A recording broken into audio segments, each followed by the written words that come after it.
ओम नमो भगवते वासुदेवाय। ओम नमो भगवते वासुदेवाय।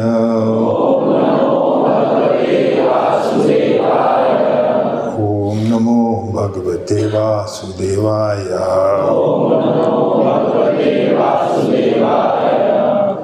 ओम अज्ञानतिमिरन्धस्य ज्ञानाञ्जनशलाकया चक्षुरुन्मीलितं येन तस्मै श्रीगुरवे नमः। श्रीचैतन्यमनोभीष्टं स्थापितं येन भूतले स्वयं रूपा कदा मह्यं ददाति स्वपदान्तिकं। जय श्री कृष्ण चैतन्य प्रभु नित्यानंद श्री अद्वैता गदाधर शिवासादि गौर भक्तवृंद। हरे कृष्णा कृष्णा कृष्णा हरे हरे, हरे राम राम राम हरे हरे। बहुत ही सौभाग्य है मेरा आज यहाँ में आने का। भोपाल में बहुत प्रसन्न हूँ, इतने डिवोटीज संख्या में आए हैं। कॉन्ग्रीगेशन बढ़ रही है क्योंकि इसी से चैतन्य महाप्रभु जी का जो चिंतन है, महाप्रभु जी हमेशा चिंतन में रहते हैं कि कैसे ये बद्ध जीव मेरे पास वापस लौटेंगे, ये उनका चिंतन है। वृंदावन में हम रिसेंटली गए थे परिक्रमा में, वहाँ में एक मंदिर है चिंताहरी, चिंतनहरी बोलिए, चिंताहरण महादेव, चिंताहरण महादेव जी सबकी चिंता हरण करते हैं। यशोदा मैया की चिंता थी कि कृष्ण जी को कुछ हो ना जाए, हमेशा वो महादेव जी के पास आते थे। वैसे ही जैसे यशोदा मैया को हमेशा चिंतन रहती थी कृष्ण के, हम सबको भी वो चिंतन होना चाहिए।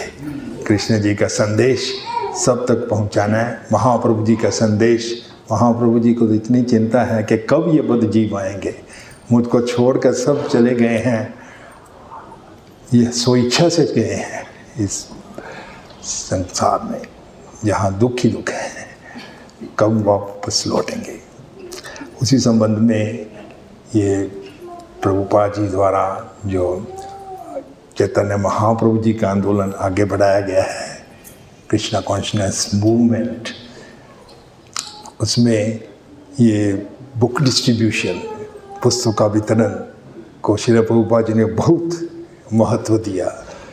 सब मेंबर्स को प्रोत्साहित किया, स्टडी करना, बहुत डीप स्टडी करना, बहुत गहरा में जाना, अंदर से जाना, और साथ साथ डिस्ट्रीब्यूट भी करना, दोनों चीज़ें करना। तो इसी संबंध में गीता जयंती कुछ ही दिनों में आने वाली है, और ये प्रचलन है हमारा पूरे इस्कॉन वर्ल्ड में, ऑल ओवर द वर्ल्ड ज़्यादा से ज़्यादा बुक्स डिस्ट्रीब्यूट करते हैं।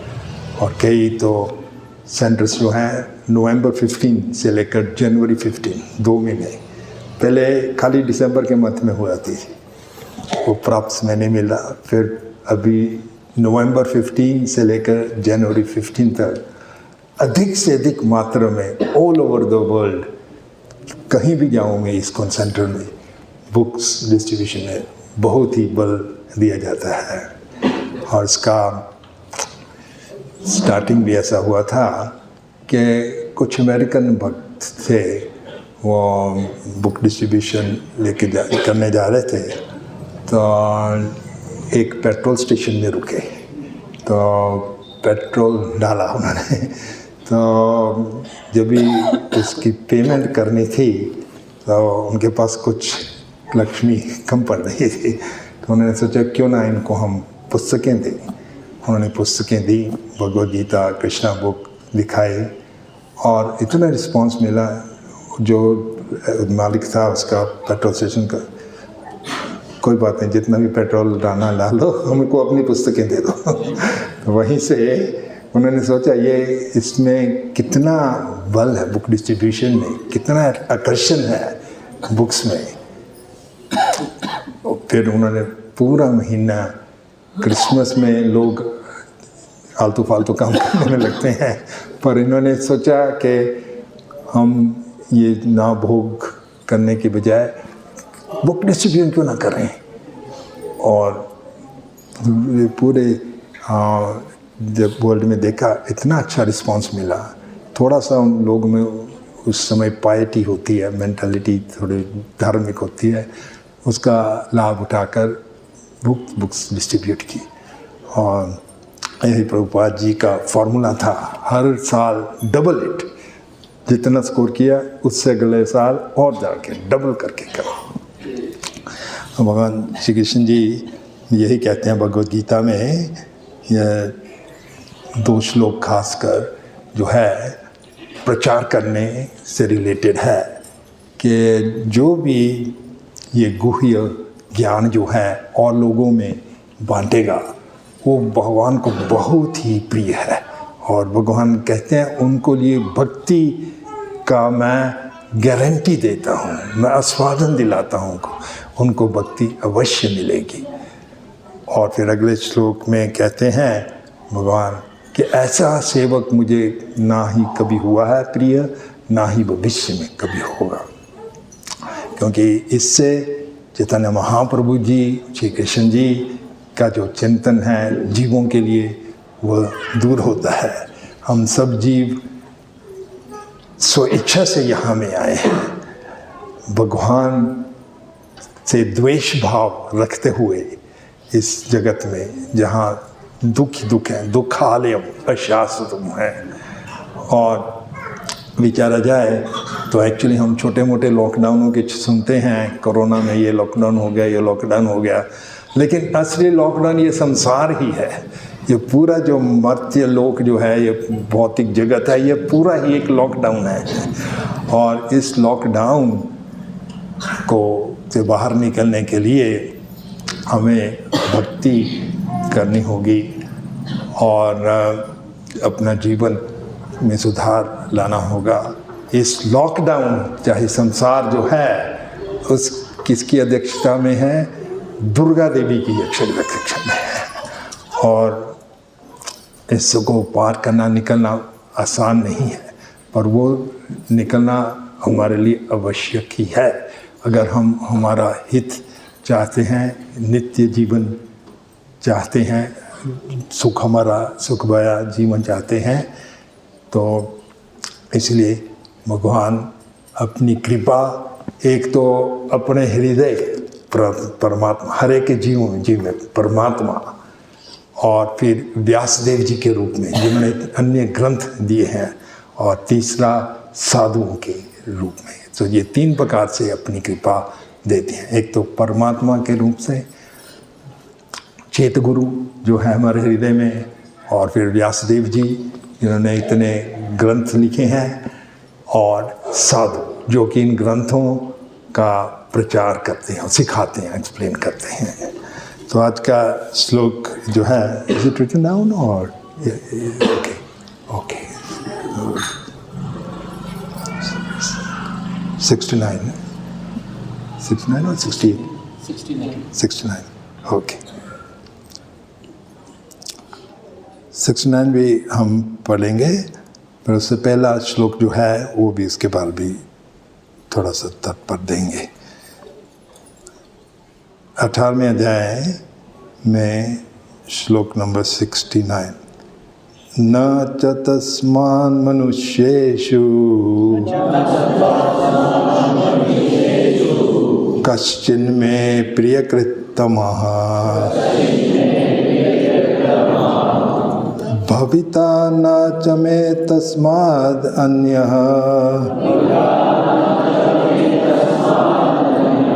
प्रियतरो भुवि।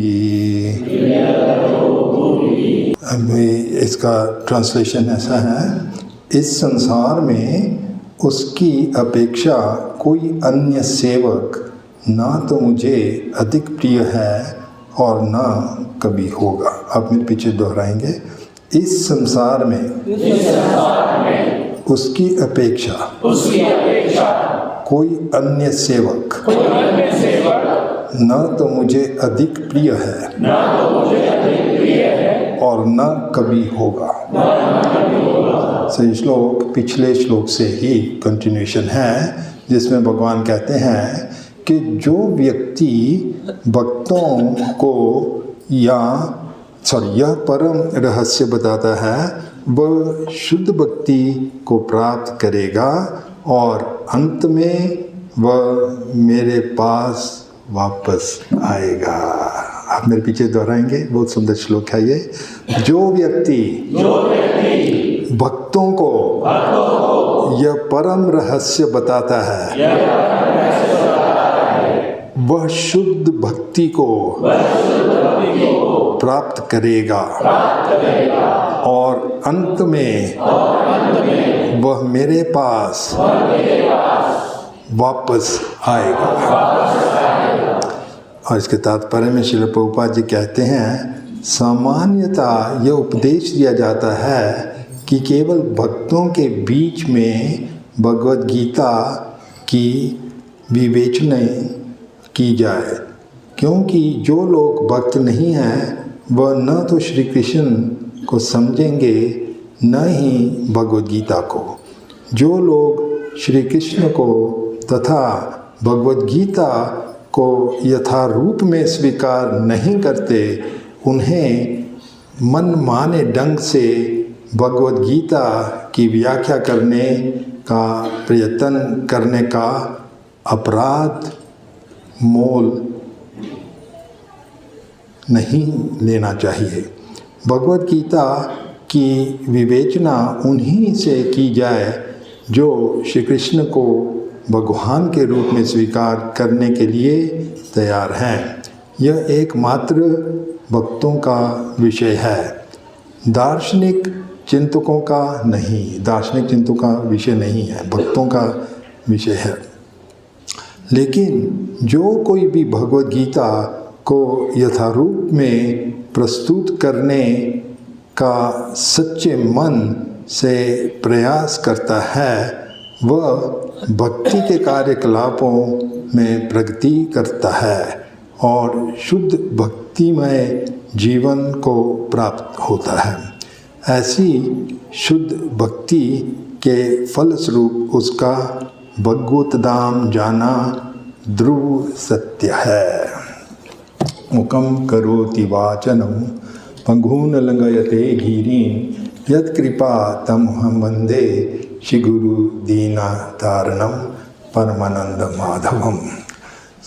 श्रील प्रभुपाद जी ने जो भगवद गीता यथारूप दी है इस संसार को, यह बहुत ही अमूल्य है। हालांकि भगवद गीता के बहुत से ट्रांसलेशंस पहले भी हो चुके थे, लेकिन इतना कुछ प्रभाव नहीं हुआ था समाज पर। लेकिन भगवद गीता यथारूप, ये इस्कॉन की फ्लैगशिप बुक कहते हैं, स्क्रिप्चर, फ्लैगशिप स्क्रिप्चर। और जैसे ये as it is Bhagavad Gita है, क्योंकि इसमें भगवान कृष्ण के जो एक्चुअली वर्ड्स जो हैं, जो भाव है, वो प्रभुपाद जी ने दिया है सबको, संसार को। इसलिए इसे कहते हैं एज इट इज़, यथारूप। और इसमें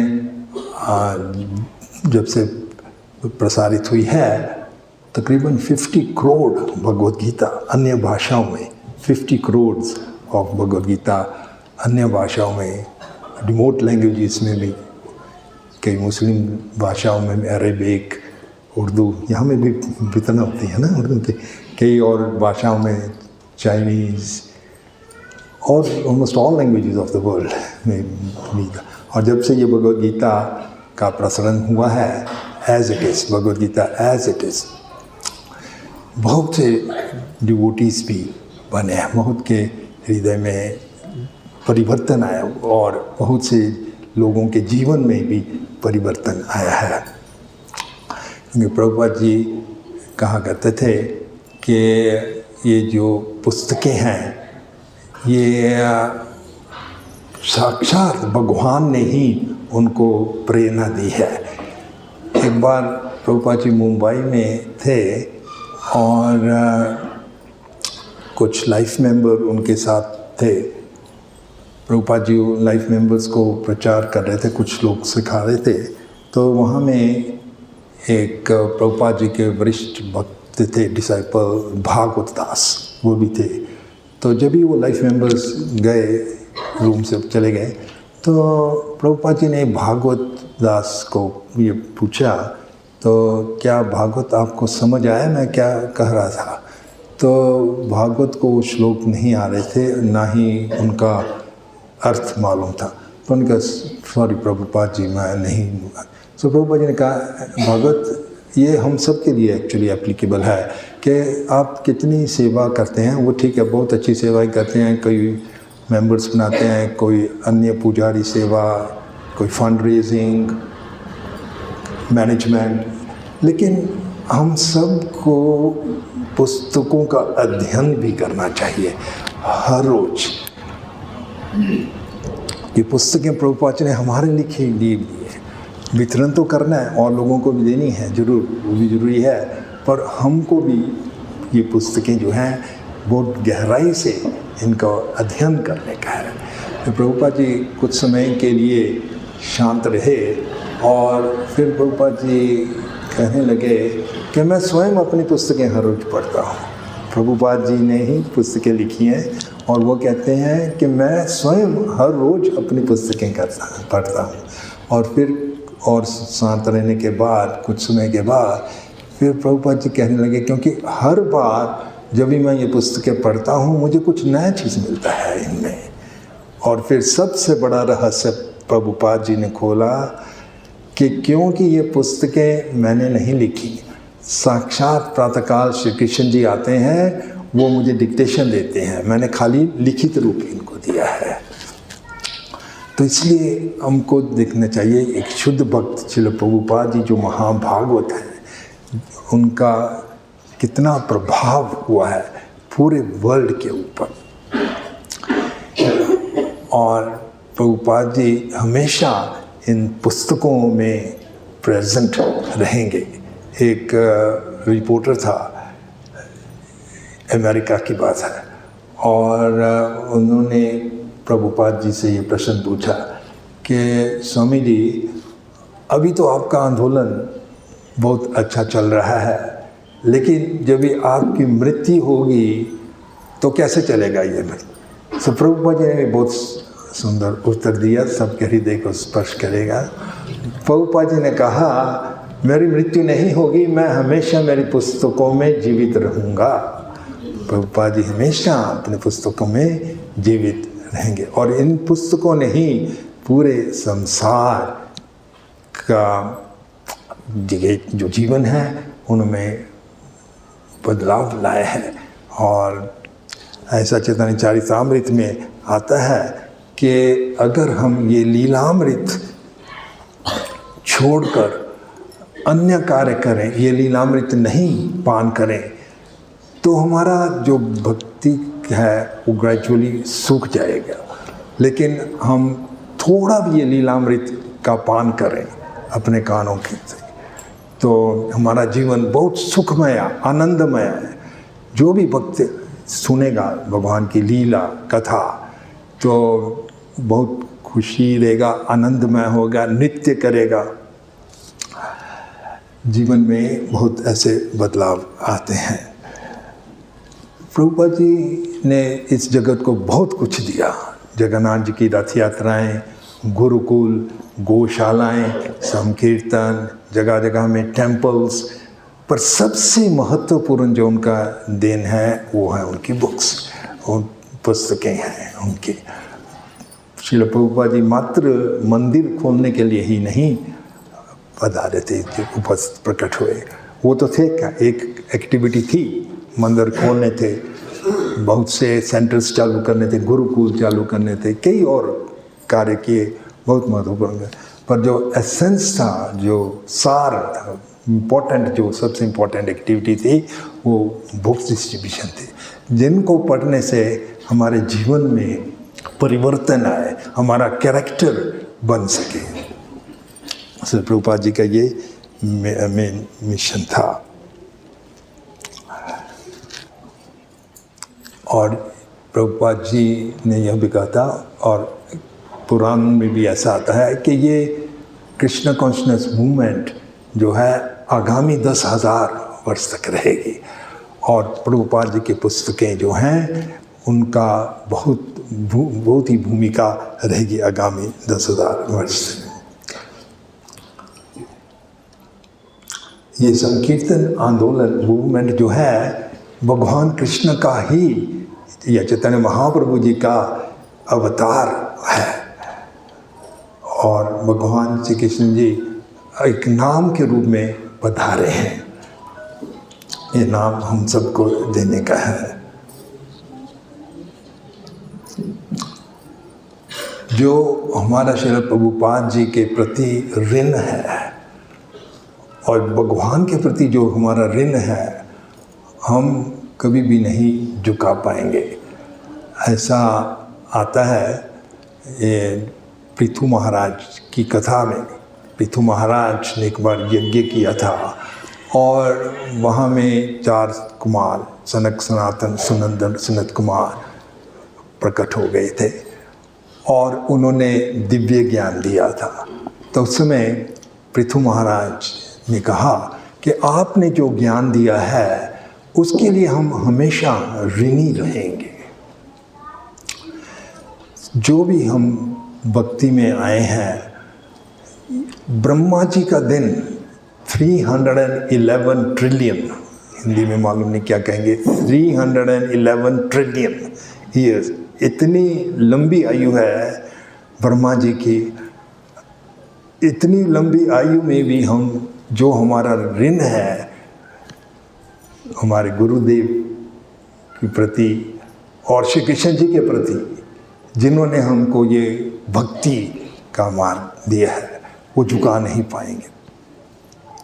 फिर भी श्रील प्रभुपाद जी ने ऐसा कहा है कि अगर आप ये सीरियसली मूवमेंट को लें, अपना जीवन सुधारें और दूसरे लोगों में प्रचार करें। इस तरह से चैतन्य महाप्रभु जी का जो चिंतन है सब जीवों के लिए, हम सब भगवान के अंश हैं। जीवे रस रूप हुए नित्य कृष्णदास, लेकिन अनादिकाल से भगवान से द्वेष भाव रखने के कारण इस जगत में हम आए हैं, और यहाँ दुखालयम अशाश्वतम, बार बार जन्म मृत्यु जरा व्याधि के दुख सह रहे हैं।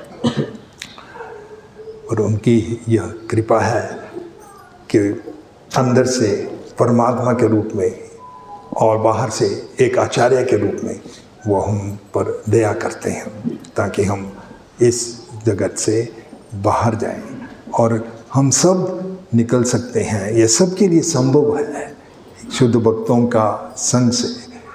प्रभुपाद जी ने भी यह कहा, अगर आप मात्र 16 माला हर रोज जपें और अध्ययन करें, 4 नियमों का पालन करें, तो इसी जीवन के बाद आप इस संसार को छोड़कर परम धाम, बैक टू गॉड हेड जा सकते हैं। कलयुग एक बहुत घोर युग है। दिन बर दिन दोष और पाप बढ़ते ही रहते हैं। शुकदेव गोस्वामी जी ने कहा है परीक्षित महाराज को 12वें स्कंद में के कोलो दोष निधे राजन अस्ति एको ही महागुना कीर्तनाद एव ही कृष्णस्या मुक्त संग परम रज। कलयुग तो एक दोषों का भरा हुआ युग है, और हम ये देख रहे हैं दिन बर दिन दोष बढ़ रहे हैं, दिन बर दिन पाप बढ़ रहे हैं। इतने बावजूद इसके शुकदेव गोस्वामी जी कहते हैं कि एक अस्ति ही महागुण, एक महागुण भी है कलयुग में, कीर्तनाद एवा ही कृष्णस्या मुक्त संगम परम चेत। मात्र कीर्तन करने से हम मुक्त संग परम धाम तक जा सकते हैं। और ऐसा था कि द्वापर युग में भी, सतयुग में भी, त्रेता युग, द्वापर युग में भी ऋषिगण तो प्रतीक्षा करते थे कि कब ये कलयुग आएगा। कलयुग तो धन्य है, हम सोचते हैं कलयुग कैसे धन्य है, हम तो सब जगह में दोष ही दोष, पाप ही पाप देख रहे हैं। लेकिन जो सतयुग, त्रेता, द्वापर युग के ऋषिगण, उनका मानन है कि कलयुग तो धन्य है, क्योंकि मात्र कीर्तन करने से हम मुक्त संग परम रजे, भगवान का संग प्राप्त कर सकते हैं। कलयुग में ये जो स्थिति है, ब्राह्मणों का जो ज्ञान है वो भी दिन बर दिन कम हो जा रहा है। इसका कारण बताया गया है हमारे पुराणों में कि वैसे ही कलयुग में लोग मंद बुद्धि हैं, लोगों की मंद बुद्धि है, पर एक और कारण भी बताया गया है कि कलयुग में दिन बर दिन ज्ञान क्यों कम हो रहा है। ये प्रसंग आता है, पुराणों में बताया गया है कि एक बार गौतम ऋषि, जिनको एक वरदान मिला था, उनको एक वरदान मिला था कि जिस आश्रम में वो रहेंगे, जिस क्षेत्र में वो रहेंगे, वहाँ में हमेशा अनाज भरपूर रहेंगे, कभी अनाज की कमी नहीं होगी। तो ऐसे में कुछ समय बीत गया, ये महादेव का वरदान था। तो गौतम ऋषि अपने आश्रम में रह रहे थे, लेकिन कुछ समय बाद उसी क्षेत्र में सूखापन आ गया, ड्राउट, बहुत लंबे समय तक वर्षा नहीं आई। तो ऐसे में जो आसपास के सब ऋषिगण थे, क्योंकि उनको ये मालूम था कि गौतम ऋषि को वरदान है महादेव जी का, और उनके आश्रम में भरपूर अनाज रहेंगे, कुछ भी चाहे बाहर में हो, पर उनका आश्रम में हमेशा भरपूर अनाज रहेंगे। ये महादेव का वरदान था।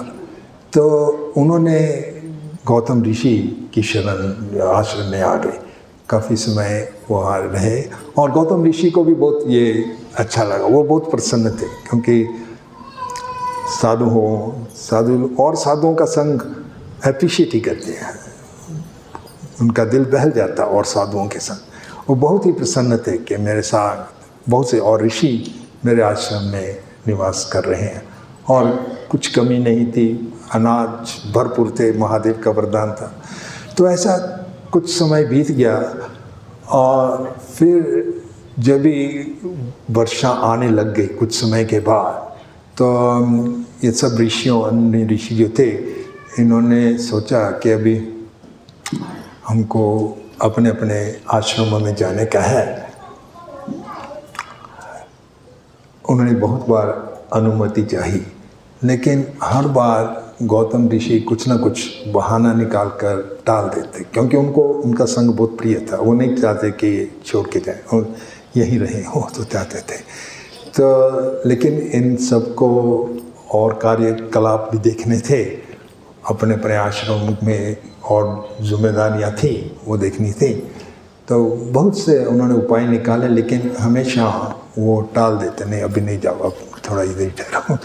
तो फिर ये ऋषियों ने कुछ समझ लियो षड्यंत्र से कभी या संजाइश निकाले कि हमको कुछ तो करना पड़ेगा, ये तो जाने नहीं देंगे हमारे को यहाँ से। तो उन्होंने एक संजाइश निकाली, पुराणों में ये कथा है, एक माइक गाय प्रकट की, और जो गौतम ऋषि थे वो तो बहुत प्रसन्न हो गए गाय को देखकर, और गाय को प्रेमपूर्वक प्रेमवश होकर छूने गए, घास देने गए। जैसे ही गाय को छुआ, माइक गाय थी, गाय मृत होकर वहीं गिर पड़ी। तो जो अन्य ऋषि थे उन्होंने ये मौका पाया, आपका आश्रम बहुत अपवित्र है, बहुत अशुभ है, यहाँ में गाय की मृत्यु हो गई है, हम एक क्षण भी यहाँ नहीं रहेंगे। और सब ने अपना अपना सामान तैयार कर लिया, और वो आश्रम त्याग कर अपने अपने स्थानों पर चले गए। तो इतने में गौतम ऋषि ने सोचा ये विचारा कि ये कैसे हो गया, इतने समय से मेरे साथ रहे थे। फिर अपनी योगिक सिद्धियों से उन्होंने समझ लिया कि इन्होंने मेरे से छल किया है, इनको जाना था, पर इनके कारण इन्होंने ये माइक गाय प्रकट की, तो इसलिए वो बहुत रोषित हो गए उनसे और उन्होंने शाप दिया उनको कि कलयुग में ब्राह्मणों का ज्ञान दिन बर दिन कम होता रहेगा।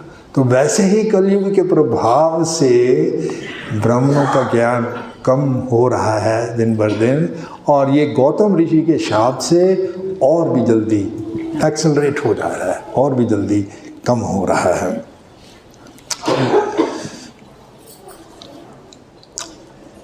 आप कभी मायापुर में गए होंगे तो आप देखिए, नेक्स्ट टाइम जब भी आप जाएंगे, जो मेन गेट है मायापुर का, वहाँ में एक लोगो पेंट किया हुआ, बहुत बड़ा लोगो पेंट किया हुआ। वो लोगो गौड़िया मात का लोगो है, जो भक्ति सिद्धांत सरस्वती ठाकुर, जो प्रभुपाद जी के गुरु महाराज थे, उनका नाम था भक्ति सिद्धांत सरस्वती ठाकुर, प्रभुपाद जी के गुरुदेव थे। तो प्रभुपाद जी के गुरुदेव गौड़िया मात के फाउंडर थे, तो उन्होंने ये लोगो डिज़ाइन किया था, और इस लोगो में एक गोल चक्र है। गोल चक्र में आधा भाग जो है साधना भक्ति के ऊपर है, विषय है, दूसरा जो है राग अनुग भक्ति के ऊपर। जो साधना भक्ति का भाग है, फर्स्ट हाफ हेमिस्फीयर, उसमें उन्होंने बताया है श्री लक्ष्मी नारायण जी की सेवा पूजा और पंचात्रिक विधि मार्ग बताया गया है उसमें। और जो दूसरा राइट साइड है, जिसमें राग अनुग भक्ति बताई गई है, उसमें श्री राधा कृष्णा की पूजा सेवा, चैतन्य महाप्रभु जी की तस्वीर। और सबसे आश्चर्य की बात क्या है, उस सेक्शन में उन्होंने एक प्रिंटिंग प्रेस डिस्प्ले किया है। प्रिंटिंग प्रेस होता है ना, तो भक्ति सिद्धांत सरस्वती जी ऐसा भी कहा करते थे कि ये प्रिंटिंग प्रेस जब भी चलती है, ये तो कीर्तन है। प्रिंटिंग प्रेस चलती है ना, ये तो कीर्तन की ध्वनि है भगवान के लिए।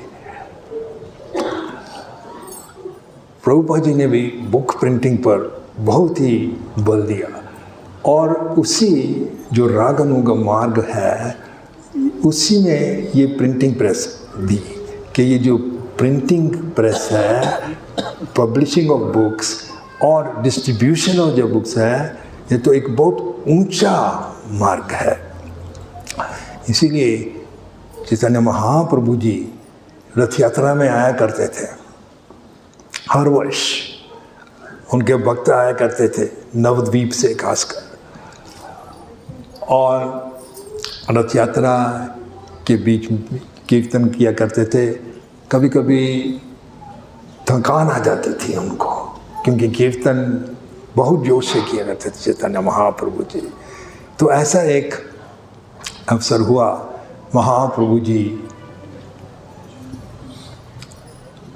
को थकान आ गई थी, और पास में ही इंद्रद्युम्न सरोवर है, और उनके पास कई गार्डन्स हैं, पार्क हैं।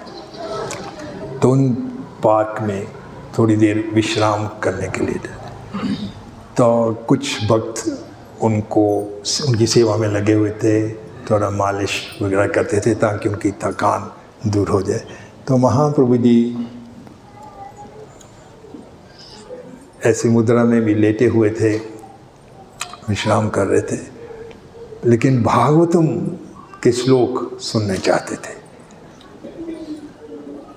भागवतम तो उनका एक भक्त था सार्वभौम भट्टाचार्य, सॉरी उनके भक्त थे वो प्रतापरुद्र महाराज। प्रतापरुद्र महाराज क्योंकि महाराज थे,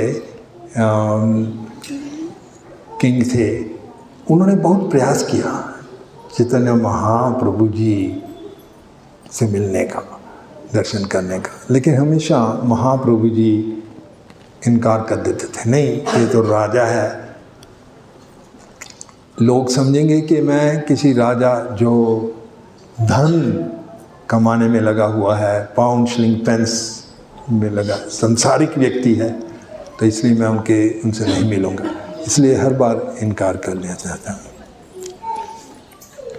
लेकिन इस बार चैतन्य महाप्रभु ने उनको बोला कि आप कुछ श्लोक भागवतम के रिसाइट करो, और उन्होंने 10वें स्कंद में गोपियों का द्वारा रचित है श्लोक, बहुत सुंदर श्लोक आता है कि जो साधु लोग होते हैं वो दूसरों की कृपा करने के लिए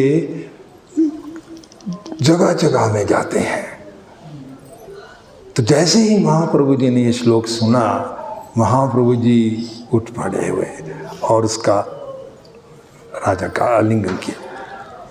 तात्पर्य यह है कि महाप्रभु जी जो भी व्यक्ति प्रचार करने में लगे उनको बहुत ही वो प्रिय है, और इन पुस्तकों में, ये पुस्तकों को वितरण करना ये सबसे बड़ा माध्यम है प्रचार करने का।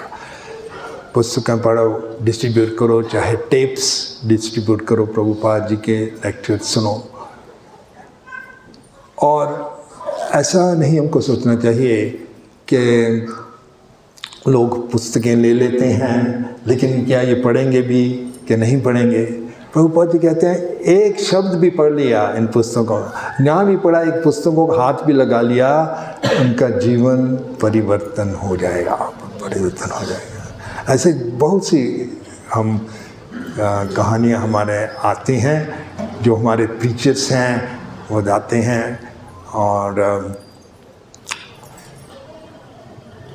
कहीं ना किसी तरह से चैतन्य महाप्रभु जी कृष्ण की कृपा मिलती ही रहती है। एक बहुत दिलचस्प प्रसंग जो रियल लाइफ स्टोरी है, ये रशियन डिवोटीज़ ने बताया है। एक रशियन डिवोटी था, तो वो बता रहा था कि कैसे वो इस्कॉन में आए। एक्चुअली सबकी अलग अलग कहानी है। ज़्यादातर तो डिवोटीज़ इस्कॉन में आए हैं तो बुक्स पढ़ने से ही आए हैं, कोई ना कोई किसी ने उनको बुक्स दिया होगा या बुक्स पढ़ी होगी, ये एक मेन। और आगे भी बुक्स में सस्टेन करना भी अपने कृष्णा कॉन्शियसनेस बुक्स का माध्यम है। बुक्स के माध्यम से ही हम अपने आप को सस्टेन करेंगे। इसलिए प्रभुपाद जी ने फॉर्मूला दिया हमारे को, जिसको प्रभुपाद जी कहा करते थे सैंडविच। सैंडविच क्या है? सैंडविच नीचे रोटी होती है, ऊपर रोटी होती है ना, और बीच में कुछ अच्छा पनीर और टमाटो सलाद होता है। तो इसमें नीचे की रोटी क्या है? भागवतम क्लास, और ऊपर की रोटी क्या है? भगवद गीता की क्लास, और बीच में जो 8 घंटे का पनीर सब्जी क्या है? 8 घंटे की सेवा। ये फॉर्मूला है प्रभुपाद जी ने दिया। भागवतम सुबह, शाम को गीता, बीच में कम से कम 8 घंटे की सेवा। तो मैं ये रशियन डिवोटी की स्टोरी सुना रहा था, तो ये रशियन डिवोटी ने बताया, बहुत सुंदर स्टोरी है उसकी। एक्चुअली वो इस्कॉन में आने से पहले उसकी वृत्ति, उसका प्रोफेशन क्या था? चोरी करना। प्रोफेशनल चोर था वो। चोरी करता था। तो ऐसे में वो एक दिन किसी के घर में चोरी करने गया, तो घुसा, तो घर का जो मालिक था उसको भनक लग गई, कोई चोर गया। तो सीढ़ियों से नीचे आया, तो जो मालिक नीचे आ रहा था तो इसको भी मालूम पड़ गया कि कोई आ रहा है। तो इसको सोचा अभी तो मुझे भागना पड़ेगा, लेकिन चोरों की आदत है कुछ तो चुराना। Second nature, habit is second nature. ऐसे कैसे जाऊंगा, कुछ तो चोरी करना।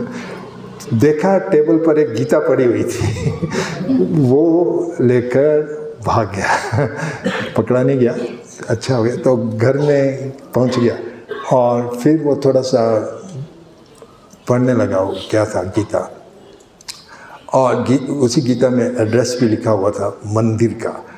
तो कुछ दिन के बाद वो कैसे भी मंदिर में पहुंच गया, तो भक्तों ने उसको प्रचार किया, है ना, और गीता के बारे में उसको गीता लेने के लिए भी कहा। हम बोले गीता तो है मेरे पास, कैसे है वो नहीं बताया, पर है।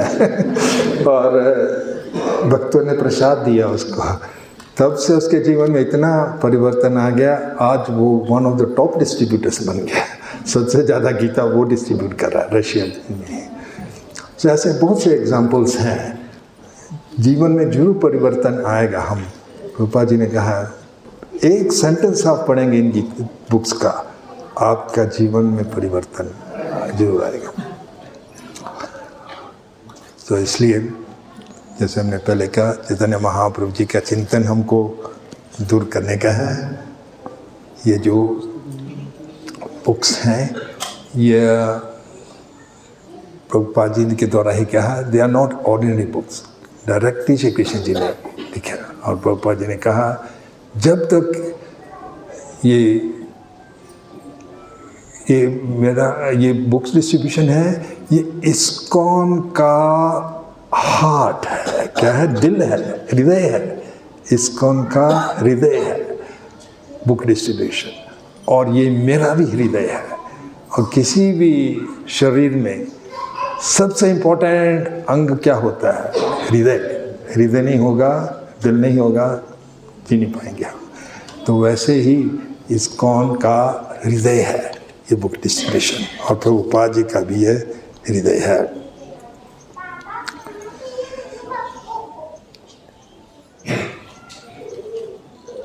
जब भी is it time or is it time? Almost 1 o'clock now, huh? 1 o'clock. So it's time to take 1 or 2 questions. Okay. चलो, कोई प्रश्न पूछना चाहते हैं तो प्रश्न पूछ सकते हैं। और सब ने कुछ ना कुछ टारगेट्स लिए होंगे गीता डिस्ट्रीब्यूशन के लिए, ये बुक्स के लिए। बहुत अच्छा रहेगा। अपने या भगवान को कैसे पाया जा सकता है और साक्षात्कार कैसे होता है? भगवान को कैसे पाया जा सकता है और साक्षात कैसे हो सकता है? साक्षात्कार कैसे? साक्षात्कार कैसे?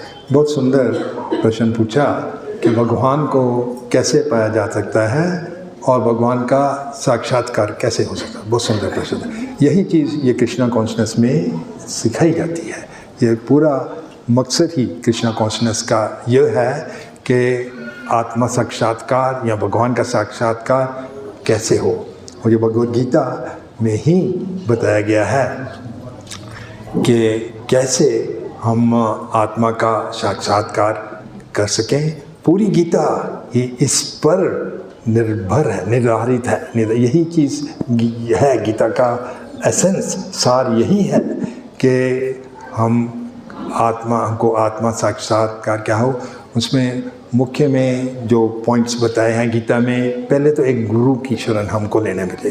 तद्विधि प्रणिप्रश्नेन परिप्रश्नेन सेवया उपदेक्षन्ति ते ज्ञानम ज्ञानिनस तत्वदर्शन।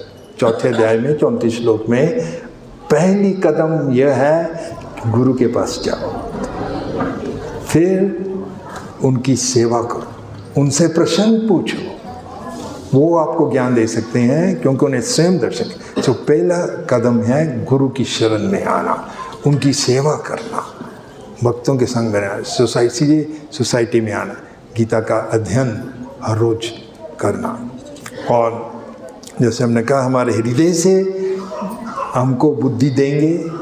तेषम सतता युक्ता नाम भजतम प्रीति पूर्वकम ददामी बुद्धि योगम ताम, ये नाम माम ऊपर, वो हमको ज्ञान देंगे। हम उनके पास कैसे आ सकते हैं।